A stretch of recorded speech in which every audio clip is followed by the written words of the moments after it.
Furioso, fabuloso. Furioso. You got that Furioso going on there. Oh yeah, no one's gonna be able to top my review in May. Take that. Sorry, not sorry, fellas. She's already won. She's already won the Furiosa contest. That's right. Hello, everyone. Welcome to another special edition of the spoiler room / final cut, whatever you want to call these. I call these getting an awesome chance to talk to a very cool person about films. And that very cool person is with me tonight. It is none other than Katie Glidewell, the bald in front, the artist formerly known as the blonde in front. That is correct. The artist formerly known as the bald in front. As of 8 p.m. today, I am now the bald in front until probably about August or September. Well, it looks good. I like it. That was they did a really good job for you too. Kat McGill at Ingmar James Salon. I mean, here's the thing, kids. They tell you not to look at the sun during an eclipse. They don't tell you what happens. Well, they just say you may go blind. They don't really tell you what happens. So, well, that's because you were blonde and your hair decided to join the sun. Yeah. And that's why it left your head and it decided to join the sun. Very inconsiderate of it, I will say. I'm not surprised. I mean, the sun and I have had such a tumultuous relationship that, of course, fine. Just be a dick in the sky again. Fine. Do what you got to do. Fine. Take my hair. Fine. Well, it's not natural for the sun and the moon to get together, have carnal knowledge without marriage. Like, it's wrong. Yeah. I mean, did anybody even agree to their, copulation? I don't think so. Where's the consent? Where's the consent? The moon just moved right in front of the sun and decided to join the sun. Sun's just minding its business. Rude. Yeah. Well, there was no eclipse, but there was many other nefarious things happening in a film that recently came out that Katie is joining me tonight to talk about. Yes, that is the title as well. We are talking about The First Omen. Look at that shirt. Look at that Omen shirt. That is badass. The 666 and 666 and Damien's picture on there. That is all three of the Damiens. That is very, very cool. I don't have anything cool like that. I just got the soundtrack on vinyl for the original one from Jerry Goldsmith, which is a wonderful soundtrack, which shows up in The First Omen, which is the prequel, the actual prequel to the First Omen film. And we're here tonight to talk about this one. Katie, if you would be so kind, if you don't mind, sure. Would you be able to give the synopsis for The First Omen? Yes, The First Omen focuses on a nun who is about to take her vows. Her name is Margaret. She is from the United States, and she's going to have the marriage with Jesus in Rome. While she's there, she's been warned about some things that are going to happen. We also learn about Margaret's abuse that she was inflicted upon as a child, and she kind of bonds with another child at the orphanage that she's a teacher at. And they have this like bond where this child was also abused, so she feels like they're like kindred spirits. Margaret is a very good girl, like played by Nell Tiger Free, who does an amazing performance. And yeah, the whole thing. Can you trust the church? No. I mean, I think that basically sums it up. And Margaret finds out some more things that's going on in Rome. She finds out some things that's going on in her life. People die in some very unscrupulous ways. Like it does not, go away from the gore and. Which surprised me a lot. I am actually shocked. This is an American produced American studio film, because I thought this was like something from like a French Extreme or, mixed with Giallo. But so then by the end, it kind of has that connection to The Omen, and we'll see where it goes. But I'm going to say it right now. Toot toot. I'm on the hype train for this film. For me, this is my number one horror film of 2024. I have seen others. One that I think people will be like, well, you know, this one, I saw that in 2023, so I'm not even going to discuss what it is. However, this one deserves the praise in more ways than one. Mark, what did I miss? Uh, no, I enjoyed it as well. The one comparison, and our good friend and one of the Earth's Mightiest critics, Mr. Will Johnson, did point. Not Will, I'm sorry, Joe Randazzo, who was just on our show last night. It wasn't Will, it was Joe. Who was on our show last night for King Kong? He did point out how very similar to Immaculate this is, and while there are the main beats are pretty much parallel to each other, they're almost like twins. Mhm. uh I would say that the scope of this one, I enjoyed the scope of this one far more than Immaculate. uh is a little bit more, felt a little more contained to just the one church, and while we have that here, you get the feeling like there's more to it than just the one church. But I mean, they do hit very similar. It makes me, again, we have like the illusionist and was it the other one, Oh, The Prestige. the prestige moment here. Both good films though. I enjoy both of these for what they are. And the First Omen surprised me to be as good as it was, even if it does hit those familiar beats to Immaculate, which came out first. Now I couldn't tell you which one was planned first, but yeah, I dug this quite a bit.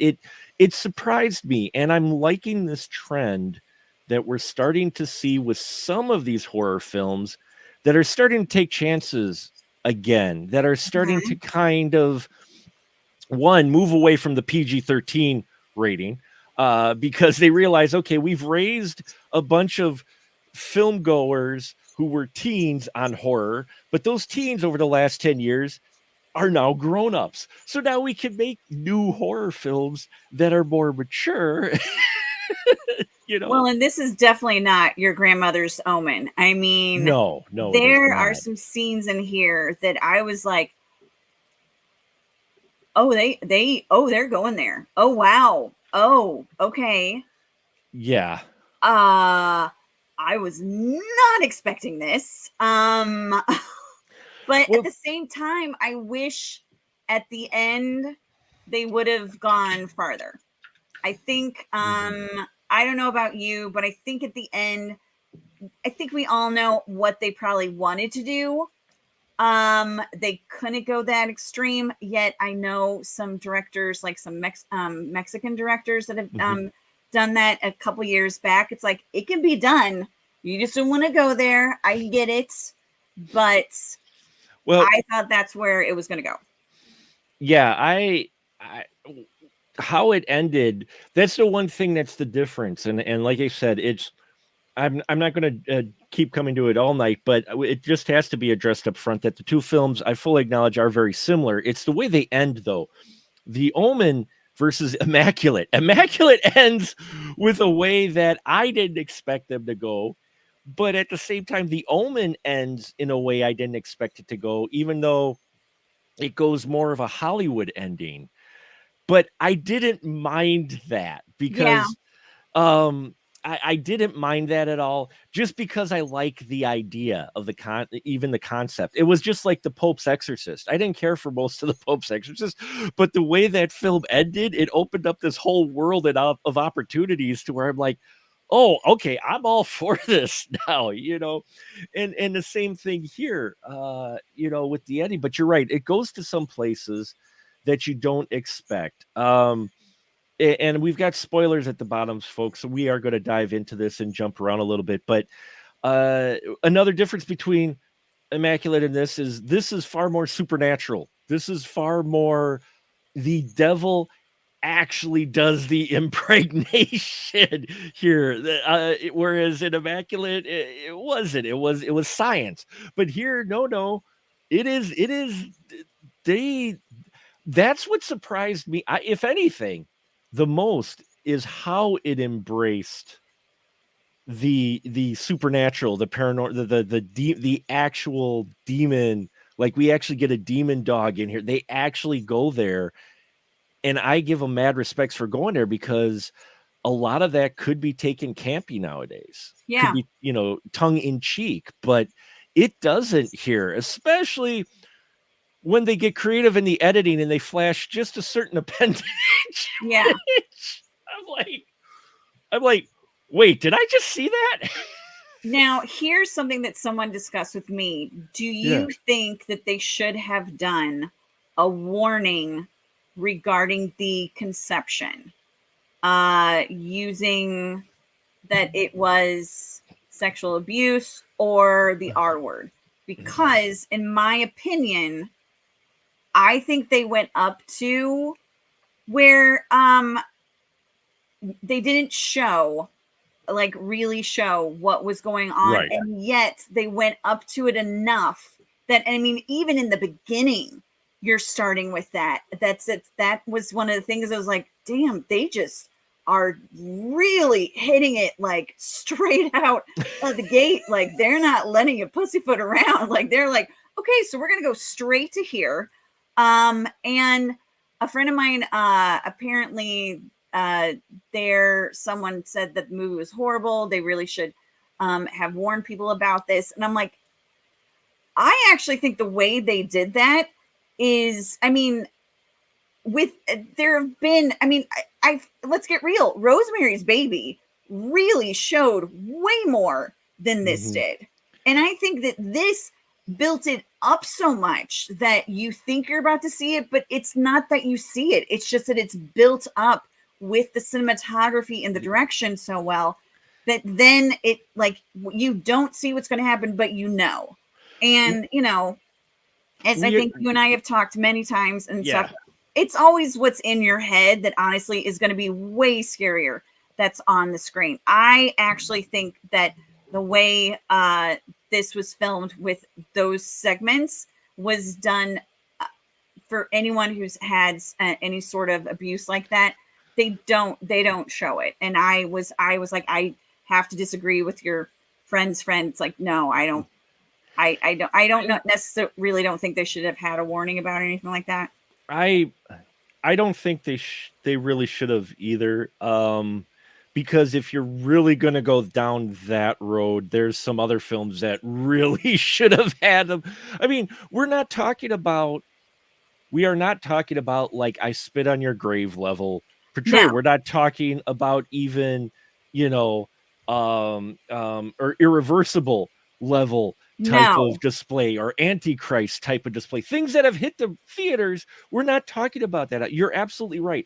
They build up to it, and the way they edit it, they show all the elements so your imagination puts it together, but they don't show the blatant act. And there is a difference there. Now, granted, it's a horrible act, but there is a difference between implying it and actually showing it all the way through in its gory, graphic, brutal detail versus showing it in the fast edits enough to where you're piecing what's getting done, but it's not actually showing it. And then sometimes that might be worse to some people. I mean, we talked about it before. We've mentioned it before. Texas Chainsaw Massacre. You mentioned the word Texas Chainsaw Massacre, and people will go, "Oh my God, that's such a gory and disturbing film." I'm like, it's not. There's one gory scene at the end with our one kill with the chainsaw. Otherwise, everything pretty much is really implied. I mean, yes, there are some brutal things, but if you're talking gore, like actual, no. But there's enough disturbing elements that your imagination fills in the pieces, and that's what they do here. And mad props to both actresses who go through the scenes, either Nell Tiger Free or I forgot who it was that was in the opening. The actress there who gets this really wonderfully wicked smile that, there was the horror movie smile. She didn't have it enhanced, I don't think, CGI at all, and she had a scary look on her face. Well, and one of the things I think like has that meats to the bone at the film is that it begins with Charles Dance in a confessional, and he's discussing without going into detail what he has witnessed, what Father Brennan, who is in the Omen, but is played by Ralph Ineson, if that's how you're saying. You may know him from The Witch. He's going, through the thing. He's like, I can't do this anymore. I can't. And it's one of those things that, yes, this is him opening the film. Now, I had a discussion with someone that's like, well, that was a waste. They have, this is such a small part, whatever. And I'm like, yeah, I forgot how that didn't work out with Drew Barrymore in Scream. But the fact is, it's like, my God, when you watch this and you see Charles Dance's face, that performance of him he looks like he is in pure horror. He is just tortured from within and like has just given up on life and everything. It's like, I can't, this is horrible. And that is a thing, like with all the edited works that you see what he's describing, but not fully. That to me was like chef's kiss, best opening I've seen in a film. Get the hook because I'm hooked. I'm done. It's like, it's going to be downhill from here. And yet it was not. It just kept going. You had Sonia Braga, you had Bill Nye, you had characters. It's like, look, the main focus of this movie is Nell Tiger Free, who is Margaret. I know that some people come in and out and all that stuff, but here's the thing. They don't matter. Who matters is Nell Tiger Free. Bill Nye, he's in his part in the beginning. He's in his part at the end. And that's actually all he needs to be. Those are all the parts he needs to be, because that's basically, that's what his role is. It is Nell Tiger Free. Welcome to the monarchy. We have a new scream queen. If this was not for her and the direction of Arkasha Stevenson, this would not be the same film. Beautiful cinematography, awesome, like original score, along with the that's it, not the full film. You don't hear that really until the end. And that's one of those like little nostalgia narcotics that get you like hooked, like, oh yeah, now we know what's going on. And I mean, that's the thing. The film also has a few of those, like, it's all for you. And I think they show that in the trailer. I didn't watch the trailer, but one of the things that really makes me mad about this is that after I saw it and I was telling people, bam, First Omen, you want to see something? See it this weekend. They're like, really? The trailer didn't look that good. It's like, I keep hearing that. And it's like, I haven't watched the trailer because that's not what I do. But come on, man. I mean, if people are only seeing this because of word of mouth, that does say a lot. But studio, what are you doing? Like, this needs to be a lot better, because this movie is worthy of the winning box office weekend and up in the definitely, I would say, my top 10 for the year. And it's only April. Like, it was solidly put together. And it was, the trailer played more on the nostalgia. It showed more of the similar beats that, say, the first film did, especially with the "This is all for you" scene in here, which, you do get those nuggets here and there of the nostalgia, but within the context of the film, it made sense. And you're like, okay. And you're talking about pretty much the same type of, situation. So it's understandable, but they add a little flair or flame to it, literally, to where she doesn't just hang herself. She sets herself on fucking fire. On fire. Yeah. They take it to 11. Yeah. She sets herself on fire and then jumps and hangs herself. And I'm like, okay, that I thought maybe one or the other, did not expect both, And she also has a like, she's just so happy that she's doing this. And it's like, holy crap. Now, I will admit, there is a jump scare that I knew was coming, and yet I still jumped, which was the nun in the corner kind of thing. Yes. Like, I mean, you kind of, and yet I still jumped. Okay, whatever. I think the way they have the setting, I think I said this in the beginning, it's got that French horror extreme Mhm. sort of going on with, it's like where they do not hold back on the gore and like having the audience see what needs to be seen. But then it's also has this giallo sort of setting, which I'm like, okay, this is something different. Like that little mix of genres of horror. It's like that's interesting. But they also, the casting, since this is set in 1971, that's one of those years where it's like people are attractive, but they're not too attractive. And it's like you can't get too good looking. And but they nailed it. I mean, extras, all the Mhm. not I mean everybody. And it's like with the costumes and stuff like that. I think they nailed the look of it. Although I will say when they're in the discotheque, that I felt like was maybe, it's like, would you have this in 1971? If this was 1977, maybe. I don't know if they're doing this that much in 71. That's a little ahead of its time, but it is Italy. I mean, it's It Europe. They're doing stuff way before America. So who am I to say? Well, and it was a little more underground too. It wasn't exactly a club that was like really highly advertised too. I mean, her friend was taking her to, you get the impression this was just on the rise, so to Yeah. speak. So with this discotheque, that her and her fellow, I guess, none to None in be, training. none in training, none to be, Yes. her roommate takes her to, which and this film does what, and I'm loving this trend. I'm loving the fact that it looks like it feels like filmmakers are not only doing period pieces, but they're also trying to make the aesthetic of the film itself look like it's from that period. Mm-hmm. From the colors, like here with the First Omen, they have it slightly washed out, like the original really would have with film. There's a bit of a little bit of a grain, I think, added to this. It plays a lot more with the dark shadows. It just, the color palette and everything feels like it is in the 70s, but it also feels like a 70s movie, much like Mm-hmm. we've seen with Late Night with the Devil. And I will say too, Love Lies Bleeding feels like an 80s film because they went with a color palette and such to where they blend it to where it's not as sharply blended or color corrected as modern films are nowadays, so to where it's sharp. You've got things a bit out of focus in the First Omen, not a lot but a little bit, enough to add a bit of mystery. You've got a lot of shadows.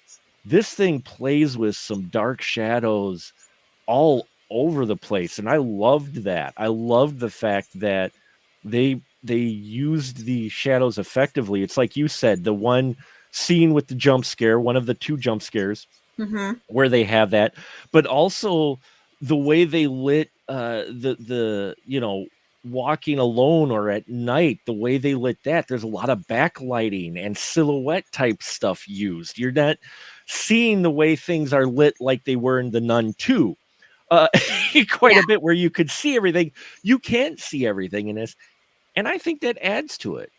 Well, even like the photograph you have in the background, the Yeah. use of the candlelight and natural light, like the scene we were discussing where she's at the discotheque, and then next thing you know, she wakes up on the couch Mhm. and there's like a spider on her face.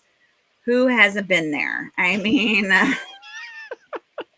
you're out having fun. I mean, you're going to take your vows in a few days and stuff like that. Next thing you know, you're at home, and what happened with the night? If I had a nickel for every time that happened.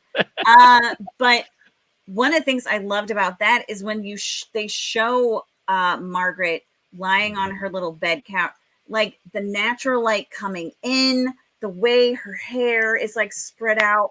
That's very much like it's a movie that has Uh, James Spader and one of the Richards sisters from the set. It's from the 80s. Anyway, I can't think of oh, it, but it's beautiful. She yeah. looks amazing, even though she's like just completely wasted. And I mean, that's just a scene where it's like, it's not, you're just like, oh man, girl, I've been there. Yeah. Well, At the same time, it's like this, and as for me as a fan, it's like, wow, that's neat. But then as a critic, I'm like, this is gorgeous. Look at the way this is set up. That sun coming in and the spider and this. It's like, wow, look at that. Like, who did this? Give them awards. Oh my goodness. Well, and then the spider thing comes into play later where you get that kind of 70s Italian horror type feel where they overlay this whole like grouping of spiders that have been, on their web, and they kind of superimpose that over her face a bit. And I was like, well, that's kind of a bold choice for a more, for a newer film that was made, but they do that a couple of times. But that's what I love. This is Arkasha's first feature film. Yes. And there's care taken in it, but consistency. You mentioned the hair. Pretty much whenever we see Margaret waking up from something that happened or whatnot, some kind of traumatic thing, her hair isn't normal. It is flared out.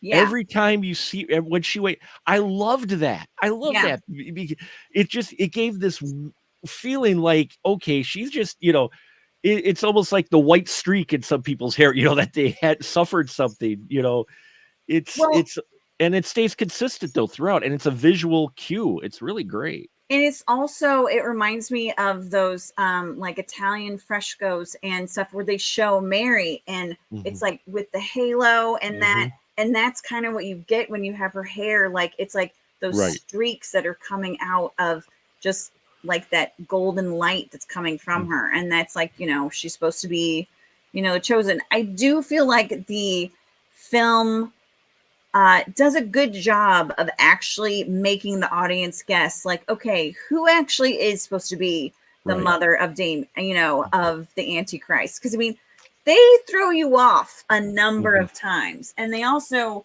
again, do not shy away from some grotesque things that obviously, I mean, they may be fake, but I actually think I've seen some of these like a few times real and stuff, of photographs of children that are just, that it's just not right. It's just not right at all. I'm not going to be able to get like a baby's face with no eyes or mouth out of my head anytime soon. And they went there. Like, that is a bold choice to do that. And it's like, wow. Did you see Immaculate? I did not see Immaculate. Okay. Yeah, because you'll get more of that. Yeah. You get so that's the year of just like, there's some babies. It's the year of mutant babies, I guess. I don't. But I mean, let's talk about the music. I felt like, again, we discussed how you have that, calling card for the Omen at the end, that, and all that stuff, but I felt like the original music that they had leading up to that was gorgeous. It's mostly instrumental. And kudos to them, because that's really hard to do. I mean, the Omen's music is almost as prolific as The Exorcist and Jaws. And I mean, once you hear that, you know what that is from. And every film since then always takes that. And it's one of the core bases of, their movies. I felt like this one, I mean, you got to put it in there, but again, you wait till the end. And that, I think it says a lot, because they're like, look, we get it. This is Granddad. We're here because of them and all that stuff. We're not trying to knock our seniors, respect our elders and all that stuff. And yet we're going to make 95% of this our own thing. And I think they did a good job of that. We talked about, the nods to nostalgia. It's weird that I can't do that with my hair anymore. The nods to nostalgia with the first one. You see a little bit of Gregory Peck, just a little wee bit, and stuff like that. And I mean, of course, you need to tie those in. I mean, this is supposed to be the prequel. This is supposed to be how it all led to Damien and all that stuff.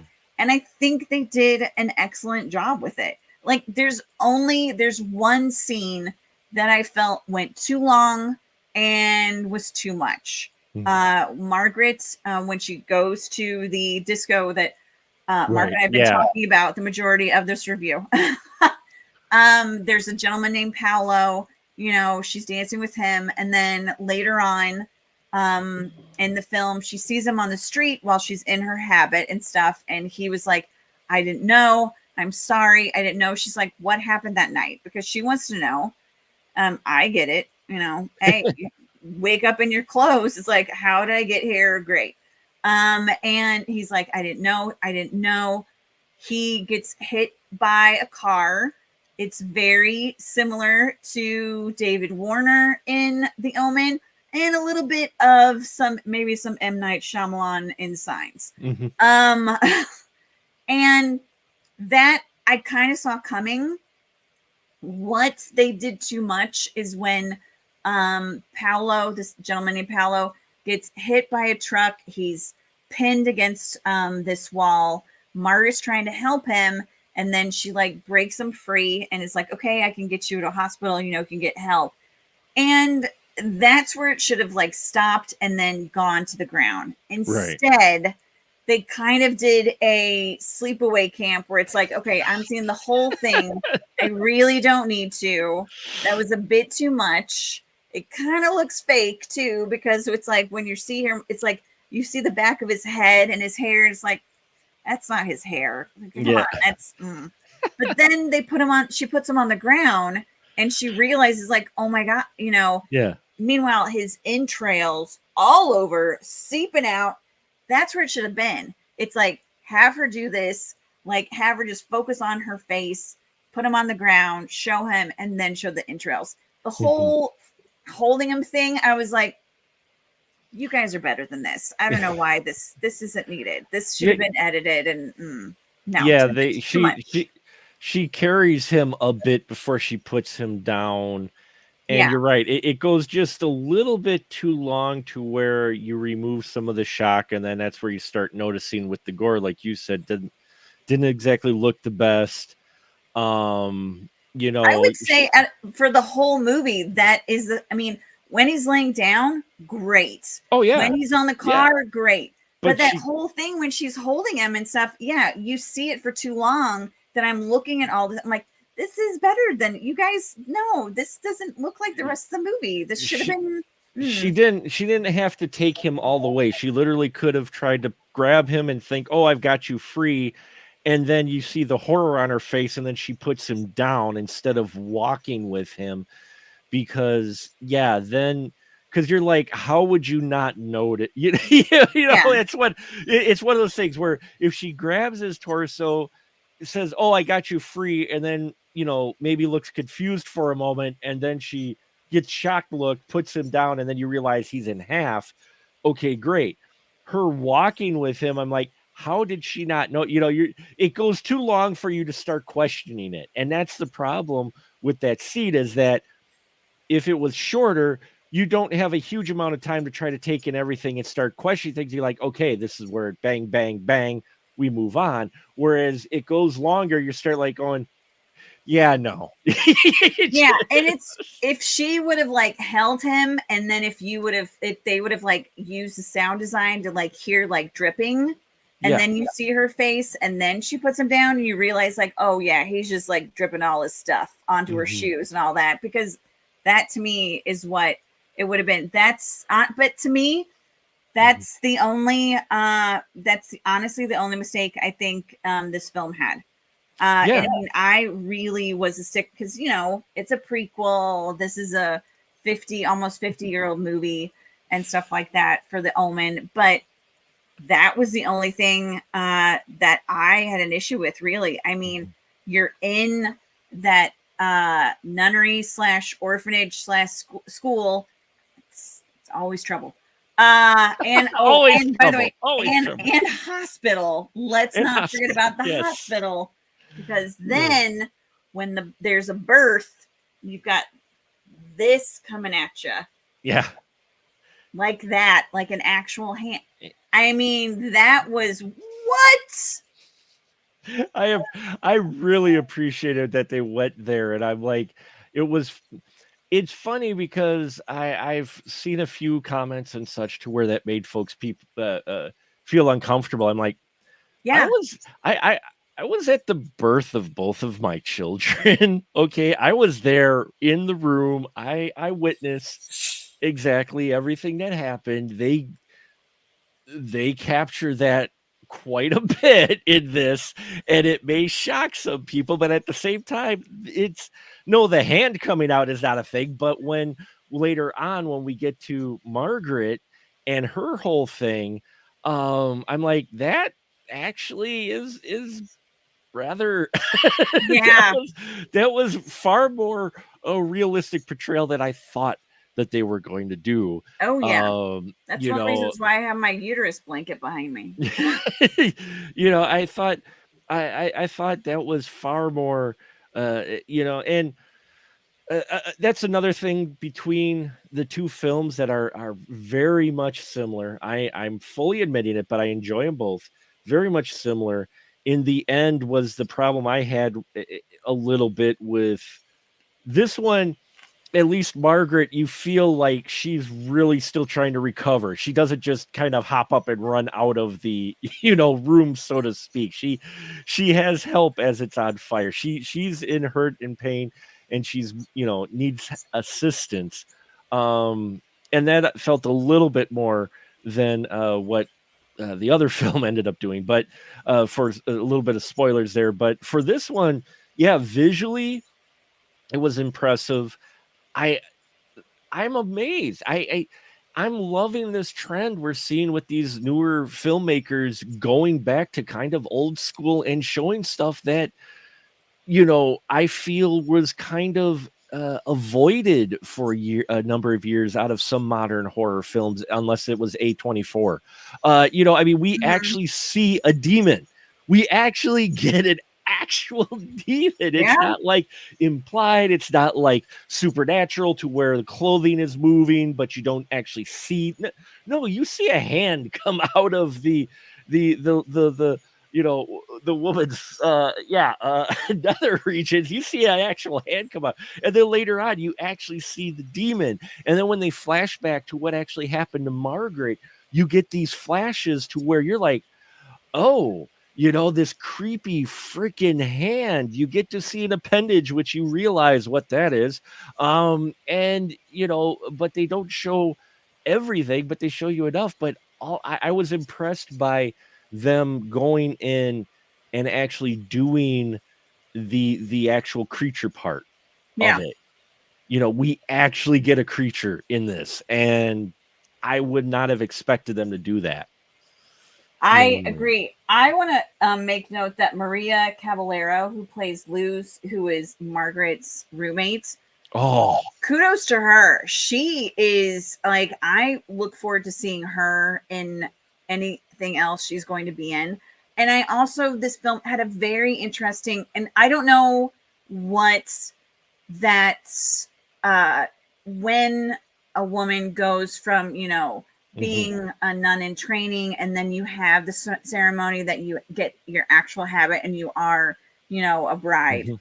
of Right. nun. But the way they presented this, where it looked like it was a wedding, like she Mhm. had a wedding dress on, and then they put her in her habit and, very tight, so that all you see then after she's out of her wedding dress is her face. And I thought that was a great segment, because I don't know if I've ever seen that in a film before. And it's very important with the fact in the film, because Luz actually does get to do that. And Margaret, who is there for that purpose, they take that away from her. It's like, you know what? I think you go a little cray cray. So let's Yeah. let's let's maybe hold up on this for maybe a month. Mm. Maybe you need to do a little bit more training here and stuff like that, and then we'll have you take that. Mhm. And that's very heartbreaking for Margaret, because I mean, again, she's coming from America to Italy, to Rome, to do this is the sole purpose of why she's supposed to be here, and then Right. she doesn't get to go through that whole sequence that her roommate does. And then you find out her roommate is like, oh, you are not the nice person that I thought you were. You were just wrong. Like, I no. love that I love that twist quite a bit, because that was handled very well. And you're right, it is the performance of Maria Caballero.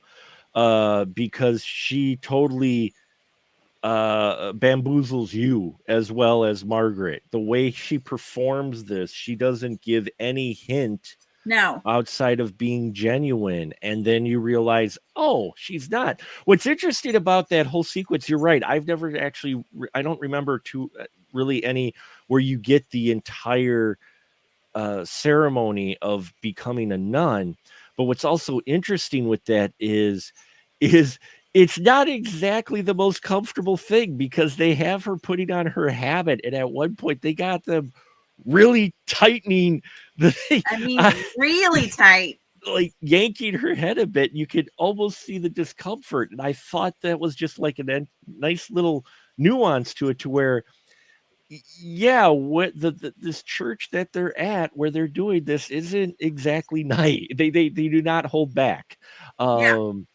You know, and I like that, because it made it just a little hair uncomfortable for you, because at this point you still like lose. You still like her at Yeah. this point.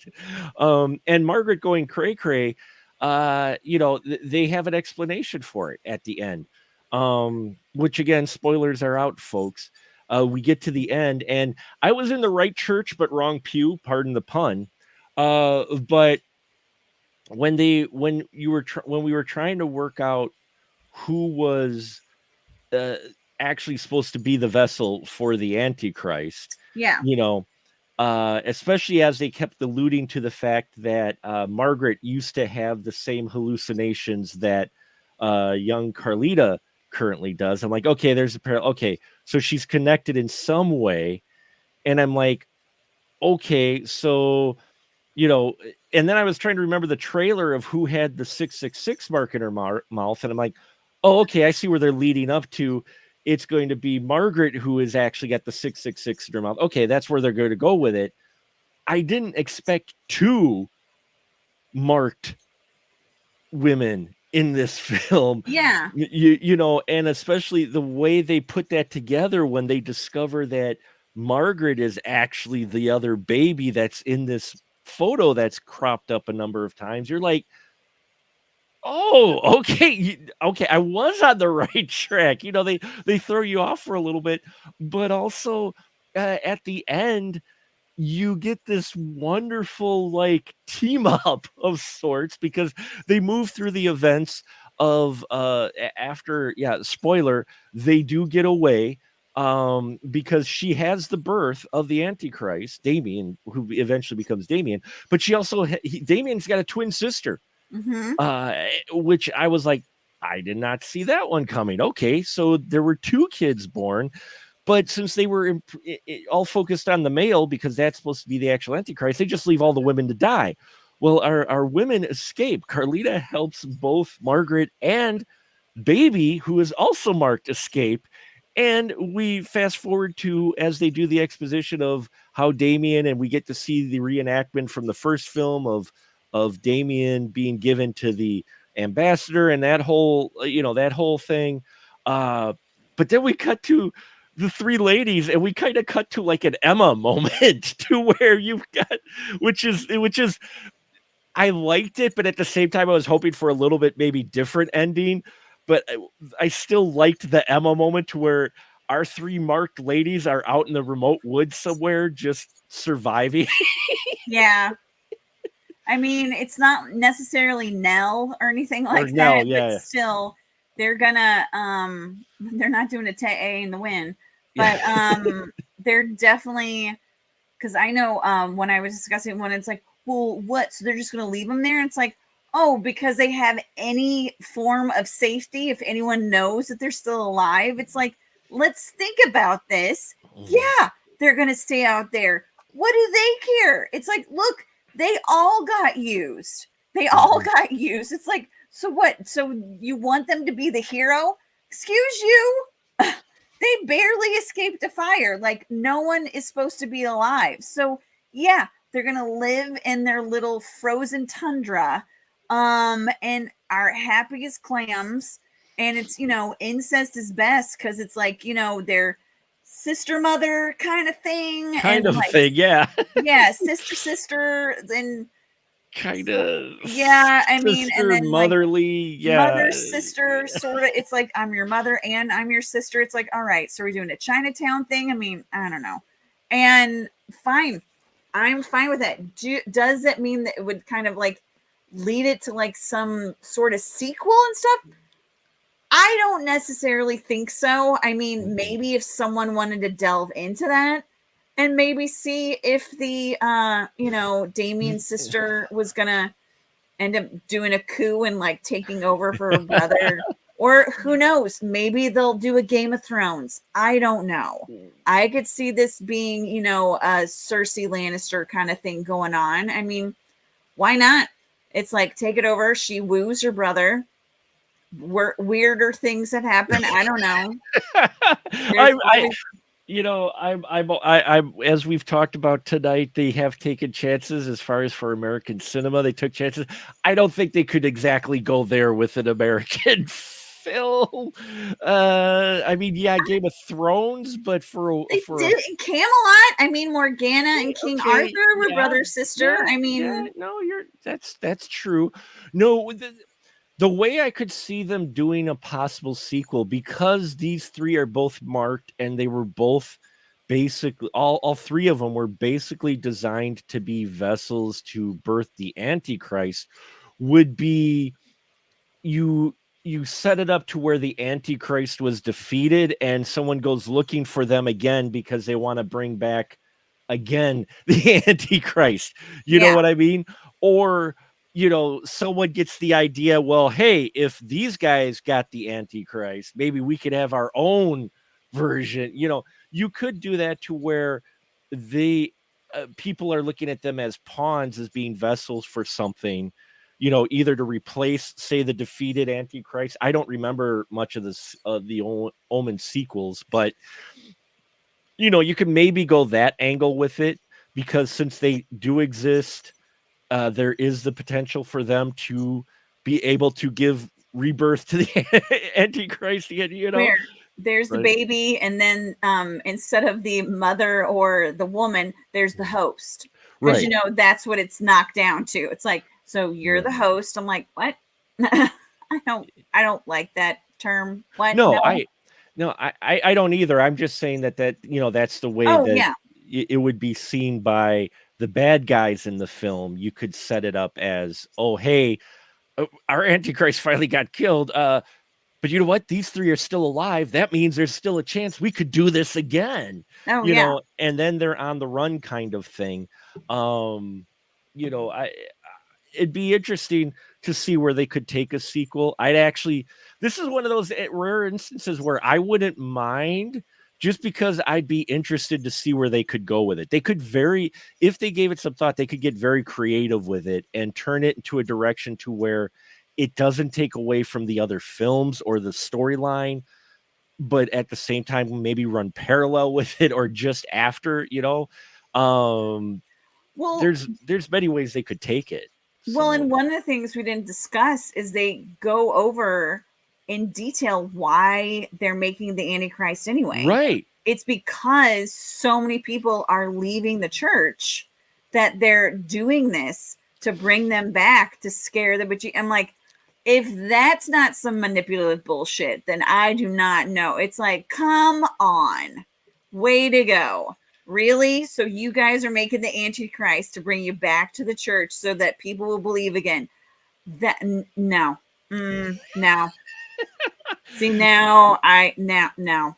See, I like that concept, and I like the fact that being set when there was the first movement of kind of away from the first movement of kind of main movement away from organized religion, and now we're kind of getting that again in modern times. Now you have a storyline that kind of hits to modern topics of today, where people have talking about how more folks are leaving organized religion, and such like that. So when they bring that up, I'm like, yeah, it was a thing in the 70s. And you know what? It's still a thing today. So, they even managed to connect it to a modern sensibility, a modern topic, which I like quite a bit. And yeah, the whole idea of the church raising the Antichrist solely for the fact so that they could put fear of God back into people.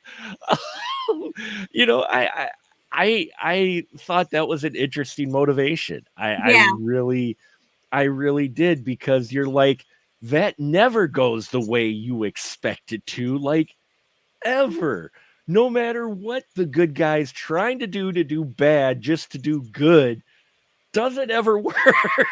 No, that's like why all the alien movies, like, you know what we can do? We can use these xenomorphs and use them against our enemies. Like, yeah, no, that's not how xenomorphs work. Yeah, That's yeah, who do you think? Why do you think they're gonna let you can like? Why do you think they're sorry? Why do you think they're going to let you control them? right, No, right. that's you are going to fail on your monumental level, and it's going to be funny. No, And that, oh, one of the other things, like throughout the film, they do, you know, the political unrest in Rome at the time yeah, and the protests.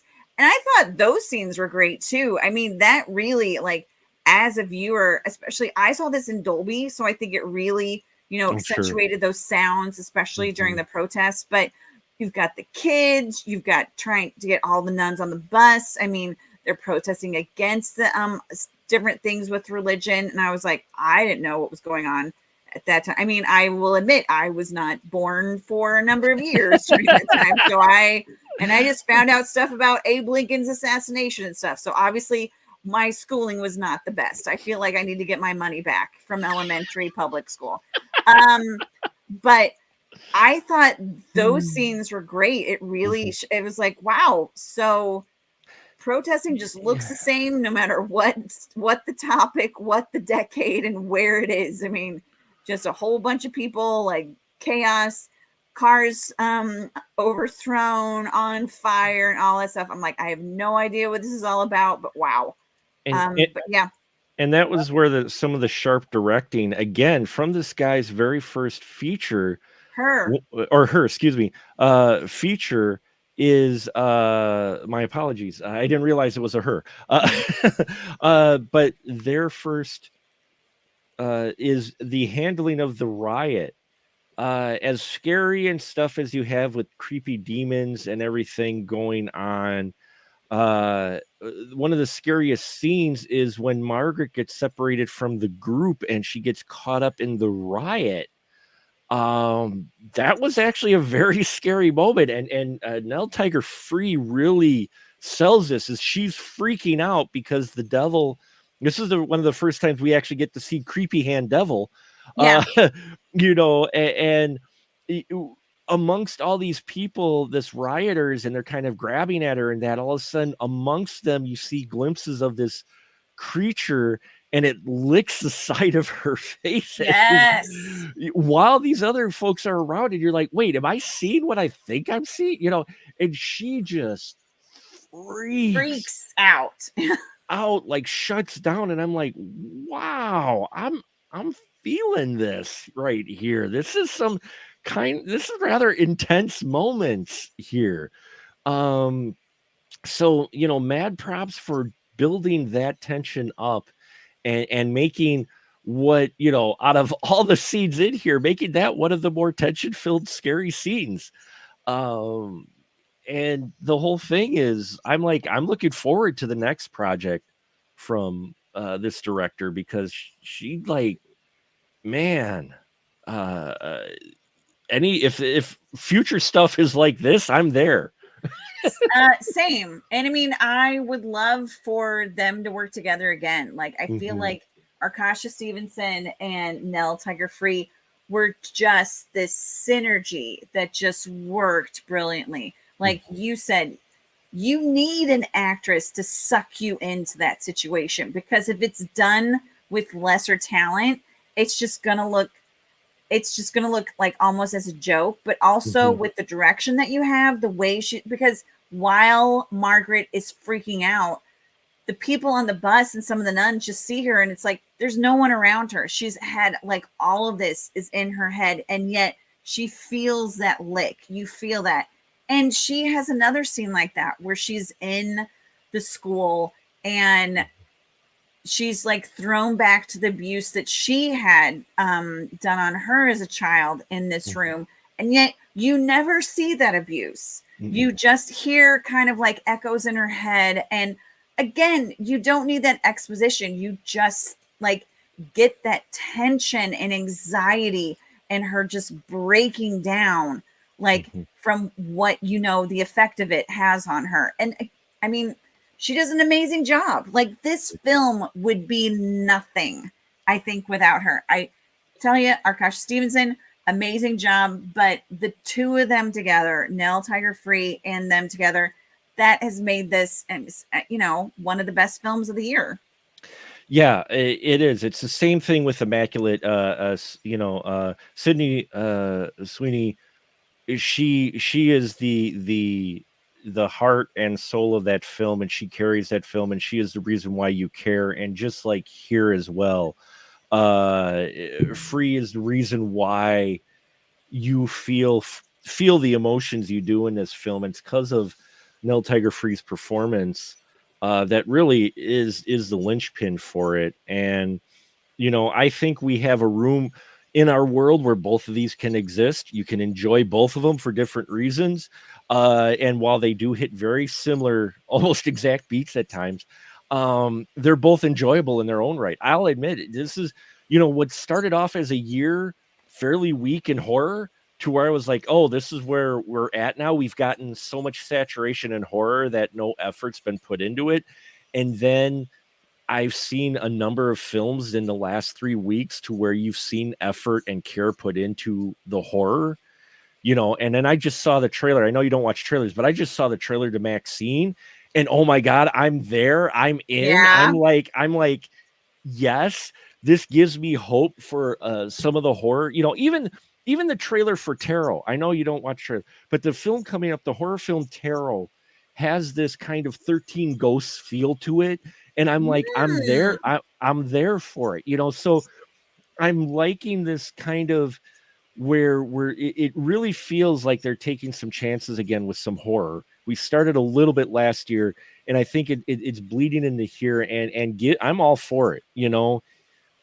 Give me these films that are modern versions of classic themes, of classic styles, but they're a little bit more modern, you know, take on them. Or like The Omen, you're going all in and capturing that feel of the period. Well, and one of the things about The Omen 2, The Omen also, because there is The Omen 2, and I don't want people to, with The Omen, you have, you know, Gregory Peck and Lee Remick. Lee Remick, yeah. And how they're used for their power and their name and all that stuff. And it's the focus on that. And then Gregory Peck, you know, kind of doing all the stuff to figure out like what is actually going on. Let's find out. But with the First Omen, it's all about this girl who's just being manipulated by the church, and how the religious aspect and all these people she thought she could trust and all that stuff, turns out they're just using her from the get-go, similar to the ambassador and his wife, similar to what happens in The Omen 2. And I like that you also have that kind of, it's similar, but it's not exactly the same. Right. And you have that connection to it. Someone was saying to me when they were watching, it's like, yeah, but you know, in The Omen, it says this, and then, you know, in this one, it doesn't say it at all. It's like, wait a minute. Are you telling me that the church could have lied? Is that what you're saying? Hold on. I think this is is this the first time that's ever? We're saying the church lied. It's like, it's okay. There's lots of things that's going to be wrong because one, why are you documenting all these bad things? Like, but whatever. It's like, I mean, there's all these things that were missing in like that. I mean, look at the file cabinet where Nell found the folders of the babies, the weird baby. Really, like, that's where you're going to keep everything. Like, that stuff would have been covered in mold. And it's like, I'm sure that just smelled like an outhouse as soon as she went down there. And it's like if you're gonna get really nitpicky about that, it's like, okay, again, I will die on that hill for this film. Like, I'm going to fight you for it because those are dumb arguments. I liked the mystery, the kind of mystery aspect of it as well. Finding the key, finding the secret room where the file cabinets are being, the files are being kept in that, and some of the other investigative aspects, angles, which I didn't expect. But yeah, you're right. The difference between some of the others in this one is, uh, those were told from the perspective of the priest, and basically, and this one's being told from the perspective of the victim. Yeah.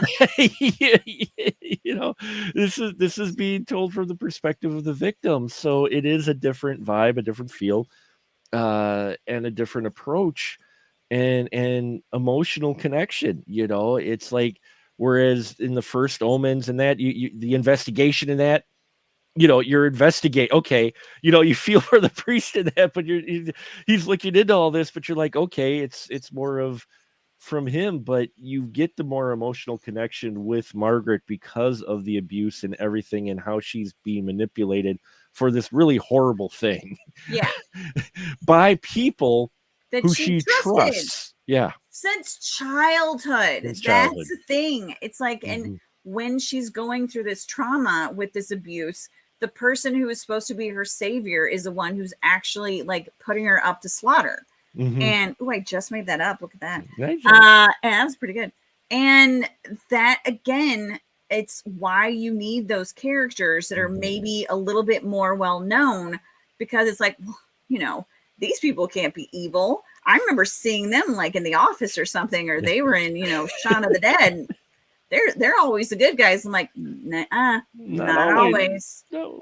Not always. And again, I'm going to go back to Charles Dance. It's like, to see him in that just vulnerable state that he's in. I mean, this is Tywin Lannister. Yeah, I'm really Tywin, doing a lot of yeah. I'm doing a lot of Game of Thrones references, but you don't see Tywin Lannister in a situation where he's like so broken and just his soul is just beaten to a pulp. And you just see that in his face. And that, again, is why, I mean, it had me hooked from the get-go. It's like when I saw that, and then when you see what happens to him, I mean, that says a lot. And you need a actor of that caliber to make that statement. And an actor like that's not going to not going to necessarily, not always the case, but not necessarily going to take a role like this unless they see something that they want to do in it, because it could have been done by anyone. But the fact that you have Charles Dance doing this adds another level to it, because it's a character that you feel a lot more, especially with what happens to his character, which is played brilliantly. I thought for sure they were going to do like a whole cut in half, like torso wise, kind of like the Cell kind of thing, but they don't until you find out what you're like, oh, that's what happened. Okay, I like that, because it wasn't as extreme, but at the same time you're like, that's still pretty shocking. Less is more, and yet it's still there. and it's still there. So yeah, I think we'll wrap it up here. The First Omen, believe the hype, folks. It's solid. It's good. Get on that thing. And like I said, even though there's another film out that pretty much hits those same beats, I think there's enough slight differences in that to where you can enjoy both. And especially with the way they end, are completely different. And yeah, as far as prequel goes, let's just push the other stuff out of the way. As far as prequel movies goes, this is a solid prequel movie. Prequels tend to land very well because they push too heavily to try to connect to the original. And in here, they push just enough, I think, to where this film stands on its own, to where you don't necessarily need to know anything about the other Omen films and still appreciate it and still enjoy it. And then once you watch this, you'll watch the others, and that's where you can go, oh, that's how that character's connected, or oh, that's where this scene is connected. And yeah, I agree with you. The First Omen is solid. Go see that. And yeah, I'm liking the trend we're seeing in new horror, and I'm looking forward to more of the horror that we're gonna get. Hey, superhero films, I loved you. I love you. I still love you, but please.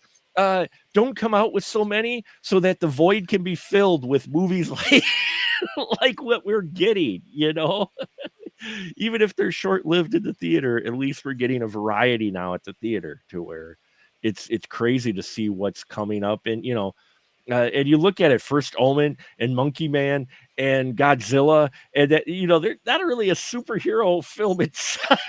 No, Dog Man, Monkey Man, the First Omen. You've Yeah. got Sting coming up. Oh yeah. Which, you know what? You want a little bit of a monster movie. I think that's a nice little monster movie to see. I actually Nice. had a pre-screening. I'm going to see that in the theater to see, because I watched it at home. I liked watching it at home. I want to see what it's like on the big screen, but Sure. this has it has some things that I really liked about it. So I say go and see that. Yes. And I'm looking forward to seeing that as well. And yeah, see all this stuff we've talked about tonight. Hope you've appreciated this discussion. Katie, so glad we could talk about this and feed the hype train. I don't mind feeding a hype train for good films. And this is definitely a well-crafted horror film in itself, regardless of the comparisons to other horror films like it. So, and now before we close out, Katie, your license to shill is yours. Please let people know where they can find your stuff at. So while I may be the bald in front for the next 3 to 4 months, you can find me on my YouTube, Instagram, TikTok, Facebook, and my website on the Blonde in Front. And that's blondeinfront.com. Make sure blonde has the E and capital T on the. And we will be putting link for that for her main website in the body of this when I get a chance to tonight. So we're gonna close it out. I've got an early night tomorrow. Thank you, Katie. Hope our folks who tuned into our live stream tonight enjoyed the discussion and found something. And maybe we didn't spoil everything. You should still go see and experience this. And experience it in the theater, because it's definitely got some great visuals, audio, sound design, and should be experienced with other folks. So you can all jump at this jump scares that we get. So until next time, folks, we'll just say good night, everyone. Good night, everyone.